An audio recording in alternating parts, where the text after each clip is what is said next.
Welcome to Nana classes. दोस्तों, नाना classes के YouTube channel पे आपका स्वागत है। आज है 14 अप्रैल और 14 अप्रैल 2022 के जितने भी most important Rajasthan current affairs के क्वेश्चन बनते हैं, आज हम उनका डिस्कस करेंगे। पूरा वीडियो ध्यान से देखना और लास्ट में मैं आपसे क्वेश्चन पूछूंगा जिनके जवाब आपको कमेंट बॉक्स में देना है। तो टुडे मोस्ट इंपोर्टेंट क्वेश्चनों की चर्चा करेंगे और एक खास आज दिन है 14 अप्रैल का दिन, और 14 अप्रैल के दिन हम बाबा साहब यानी डॉक्टर भीमराव अंबेडकर का जन्म दिवस बनाते हैं। तो आज उनके जन्म दिवस पर हार्दिक शुभकामनाएं सभी को, सत सत नमन। उन्होंने और डॉक्टर भीमराव अंबेडकर क्या कहा कि मैं ऐसे धर्म को मानता हूं जो स्वतंत्रता, समानता और भाईचारा सिखाता है। भारतीय संविधान के जनक, शिल्पकार डॉक्टर भीमराव अंबेडकर को मेरी तरफ से, मेरी टीम और सबकी तरफ से आपको हार्दिक शुभकामनाएं। तो स्टार्ट करते हैं आज के मोस्ट इंपोर्टेंट क्वेश्चन 14 अप्रैल 2022 के। गुड मॉर्निंग सभी को। सारे विद्यार्थी शेयर जरूर करें, वीडियो को लाइक करें और हम चर्चा करेंगे पहले कल के क्वेश्चनों को रिवीजन के माध्यम से। मुख्यमंत्री अशोक गहलोत द्वारा राजस्थान के किस जिले में मेघवाल महिला छात्रावास का शिलान्यास किया गया? कल बताया था आपको, झालमंड जोधपुर में। नीति आयोग स्वास्थ्य सूचकांक 2021 के बड़े राज्यों में राजस्थान को कौन सा स्थान मिला है? 16वां स्थान मिला है। और प्रदेश के गाजी खां बरना जैसलमेर के हैं को संगीत नाटक अकादमी अवार्ड प्रदान किया गया। इनका संबंध है खड़ताल वादक। और कांकरेज नस्ल की गाय की क्रय विक्रय के लिए प्रसिद्ध सेवड़िया पशु मेला राजस्थान के किस जिले में आयोजित किया गया? जालोर में। राजस्थान में भूजल स्तर के संबंध में दिसंबर 2021 तक की रिपोर्ट में कितने प्रतिशत ब्लॉक की भूजल स्तर सुरक्षित है? तो 12। और हाल ही में किस विभाग द्वारा ई वर्क ई मैप मोबाइल ऐप का शुभारंभ किया गया? ग्रामीण विकास व पंचायती राज विभाग। ये कल के क्वेश्चन थे। स्टार्ट करते हैं आज के क्वेश्चन। उससे पहले सारे विद्यार्थी जिसने अब तक चैनल को सब्सक्राइब नहीं किया है जरूर करें, बेल आइकन का घंटा दबाएं और लाइक शेयर करें। और चैनल को सब्सक्राइब करोगे तो आपके पास नोटिफिकेशन आएगा। जैसे आज हमारी जो क्लास होगी आज शाम 9 बजे, राजस्थान पुलिस स्पेशल, चाहे वीडियो मैन है चाहे कंप्यूटर निर्देशक, तीनों के लिए राजस्थान की प्रमुख योजनाएं, मुख्य 50 एक जितनी भी योजनाएं जो फ्लैगशिप योजना, सब में वो सारा पूरा डाटा आपको मिलेगा आज शाम 9 बजे की क्लास में। तो स्टार्ट करें आज के क्वेश्चन। पहला प्रश्न देखिए, राजस्थान राज्य विद्युत उत्पादन निगम को पारसा ईस्ट कांटा वासन कोल ब्लॉक के दूसरे चरण में खनन की अनुमति मिली है, यह किस राज्य में है? राजस्थान राज्य विद्युत उत्पादन निगम को कौन सा खनन है? देखो ब्लॉक कौन सा है, पारसा ईस्ट कांटा बासन कोल ब्लॉक, इसके दूसरे चरण में खनन की अनुमति मिली है, ये किस राज्य में है? ये दूसरे चरण का मतलब क्या हुआ, क्योंकि पहला जो ब्लॉक था वो प्रथम चरण में जो अनुमति मिली थी वो खनन पूरा हो चुका है, अब दूसरे में तो ये है छत्तीसगढ़। और कुछ दिन पहले ही विवादों में भी रहा था कि जब जब राजस्थान में कोयले की कमी आती है तो हम छत्तीसगढ़ से कोयला लेके आते हैं, क्योंकि वहां पे हमारा ब्लॉक था। और अभी हाल ही में मुख्यमंत्रियों के द्वारा यहाँ पे बातचीत हुई है और अनुमति मिली है। पहले अनुमति नहीं मिली थी, रोक दिया गया था। तो ये कौन सा है? छत्तीसगढ़। तो ये चर्चा का विषय है वर्तमान में, क्योंकि छत्तीसगढ़ में भी कांग्रेस सरकार है। तो छत्तीसगढ़ सरकार ने राजस्थान राज्य विद्युत उत्पादन निगम को पारसा ईस्ट कांटा बासन कोल ब्लॉक के दूसरे चरण में 1136 हेक्टेयर क्षेत्र में कोयला उत्खनन के लिए वन भूमि व्यापार्तन की अनुमति दे दी है। भारत सरकार ने राजस्थान को वर्ष 2015 में छत्तीसगढ़ के पारसा ईस्ट कांटा वासन कोल ब्लॉक में 15 MTPA और पारसा में 5 MTPA क्षमता के कोल ब्लॉक आवंटित किए थे। पार्स ईस्ट कांटा बासन कोल ब्लॉक के प्रथम चरण में खनन इसी माह में पूरा हो चुका है। फिर एक बार विवाद बढ़ा, छत्तीसगढ़ सरकार ने बाद में खनन करने की अनुमति नहीं दी थी। फिर खुद मुख्यमंत्री अशोक गहलोत छत्तीसगढ़ के मुख्यमंत्री से मिलते हैं और फिर जाके ये अनुमति मिलती है। तो ये हाल ही में इंपॉर्टेंट और चर्चा का विषय है। बात आई है छत्तीसगढ़ की, ये छत्तीसगढ़ राज्य, छत्तीसगढ़ की बात आई है। छत्तीसगढ़ को धान का कटोरा कहते हैं, इसकी राजधानी है रायपुर। और ये छत्तीसगढ़ राज्य कब बना था? 1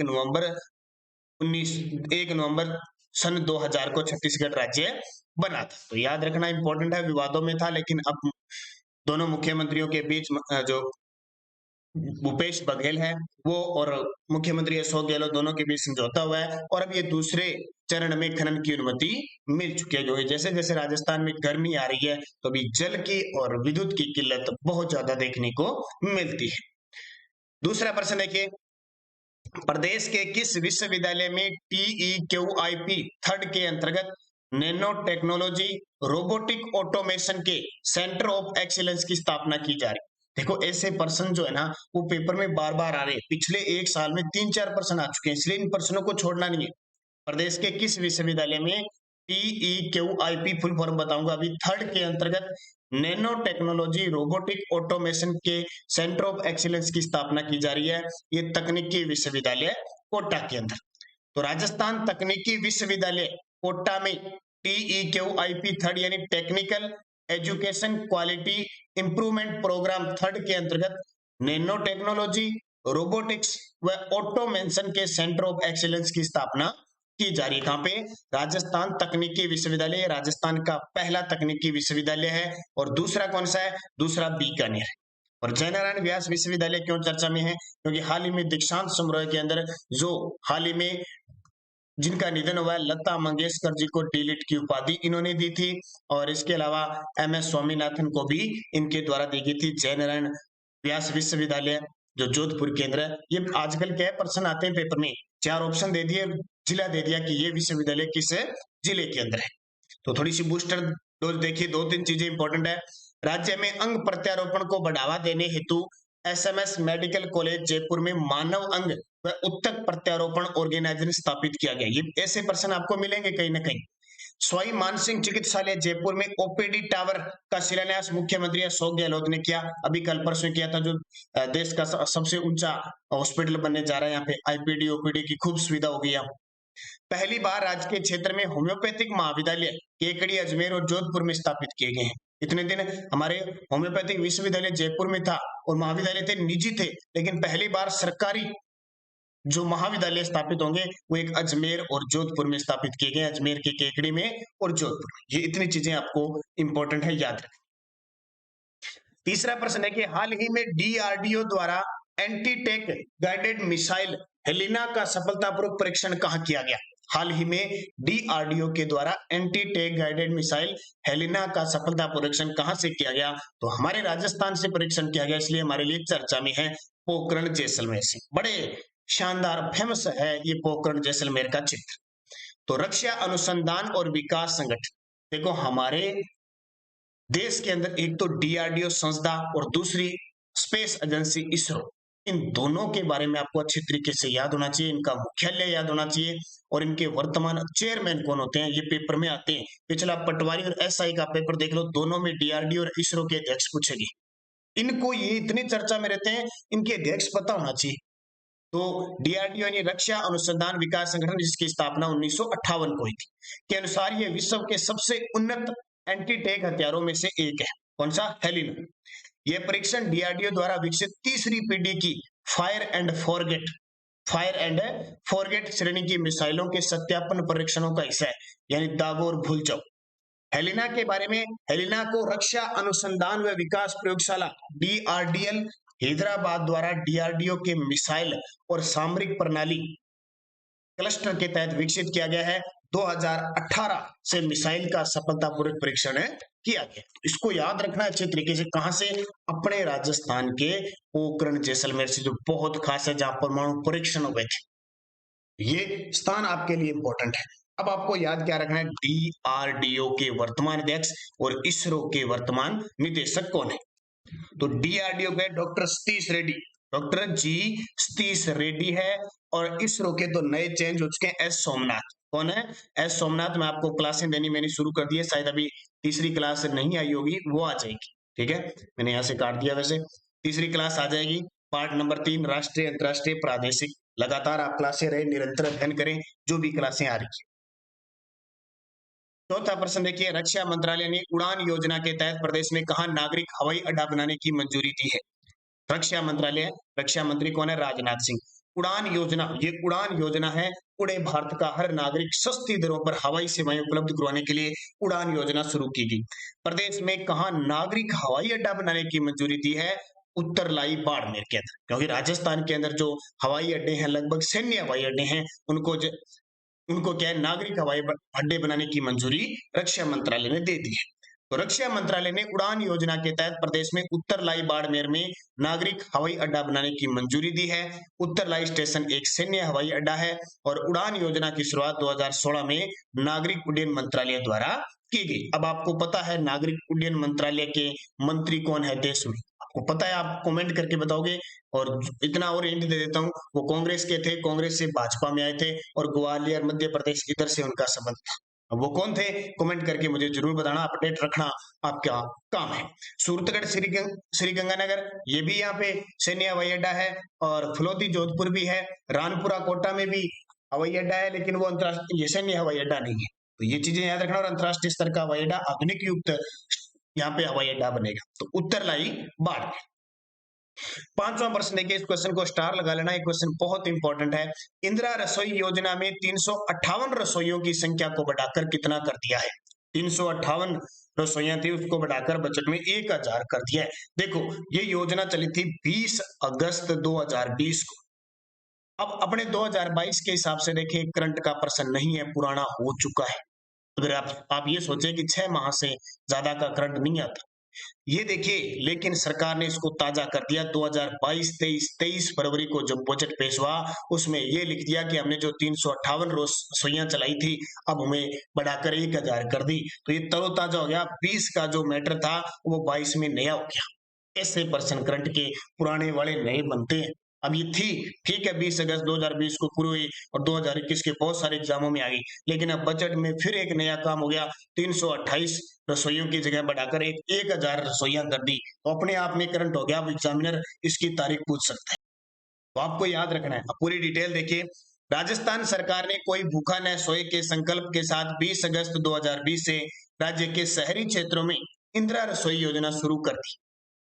स्वायत्तता शासन विभाग इसका नोडल विभाग है। ये जितनी भी योजनाएं चलती है, जब नोडल विभाग की बात है ना, ये प्रश्न आता था। तो कौन है? स्वायत्त शासन विभाग।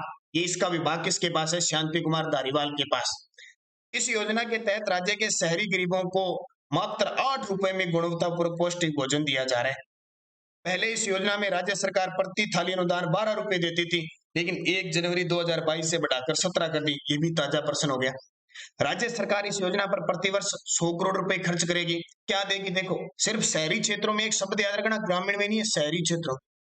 योजना के तहत 100 ग्राम दाल मिलेगी, 100 ग्राम सब्जी मिलेगी, 250 ग्राम चपाती मिलेगी, अचार भी दिया जाएगा, नमक भी साथ में दिया जाएगा और पानी भी साथ में दिया जा सकता है। वो फ्री होगा पीने के लिए।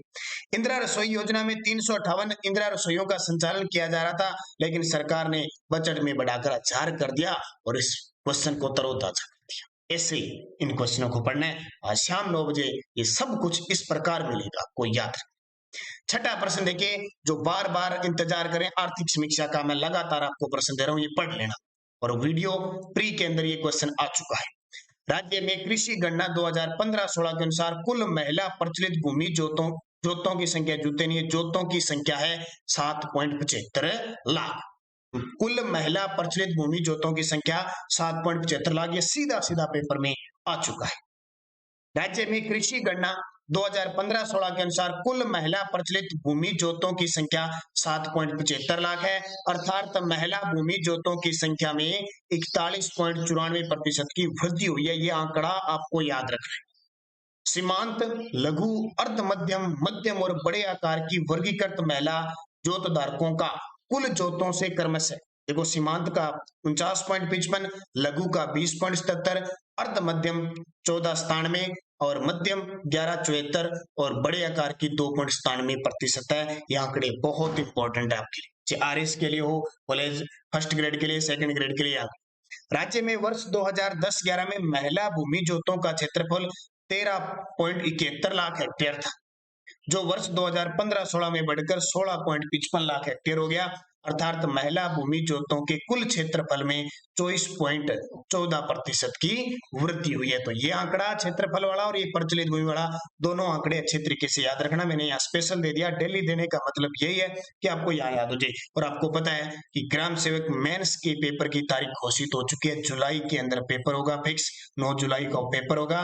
तैयार रहिए, मस्त रहिए, 2-4 दिनों में हो सकता है जो आपका विस्तृत सिलेबस है वो आ जाए, फिर आप उस अकॉर्डिंग पढ़े। उसकी शाम 7:30 पर जो क्लास आती है उसको भी हम कंटिन्यूज करने की कोशिश करें। पीडीएफ टेलीग्राम पे आपको मिल रही है और क्विज आपको प्राप्त हो रही है, तो निरंतर अध्ययन करते रहिए। Nanak classes Rajasthan current affairs Telegram link, ये ग्रुप ज्वाइन कीजिए टेलीग्राम पे, वीडियो के डिस्क्रिप्शन में लिंक है। पिछले वीडियो का क्वेश्चन था राजस्थान में महात्मा ज्योतिबा उपज मंडी कहां स्थापित की जाएगी, तो सभी विद्यार्थियों का उत्तर था ये भी चेंज नहीं हुआ, जोधपुर। क्या उत्तर था? जोधपुर इसका सही जवाब था।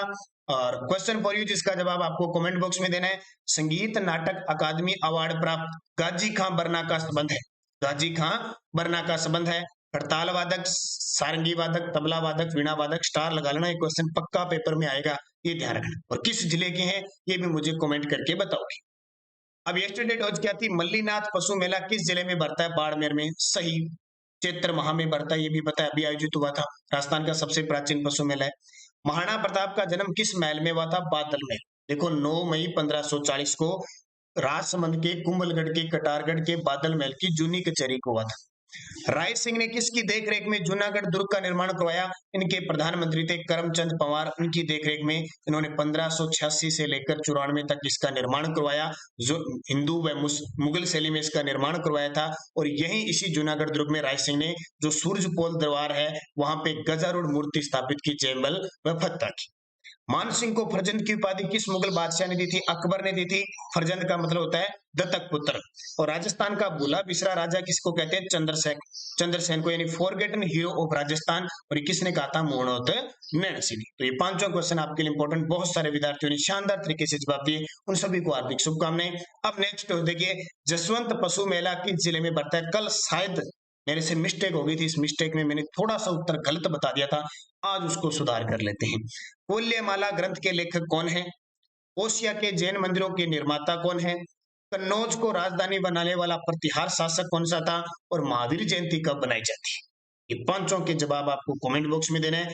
जाते जाते आप वीडियो को लाइक करोगे, शेयर करोगे, शाम 9 बजे वाली क्लास निरंतर देखोगे, ये सुबह की क्लास, क्विज इसकी टेलीग्राम पे आपको प्राप्त हो जाएगी, पीडीएफ इसकी प्राप्त हो जाएगी। बस निरंतर अध्ययन करते रहिए। चाहे कंप्यूटर निर्देशक है, Rajasthan police, video mains, first grade, second grade, REET, सब में ये करंट काम आएगा। तो धन्यवाद। जय हिंद, जय भारत।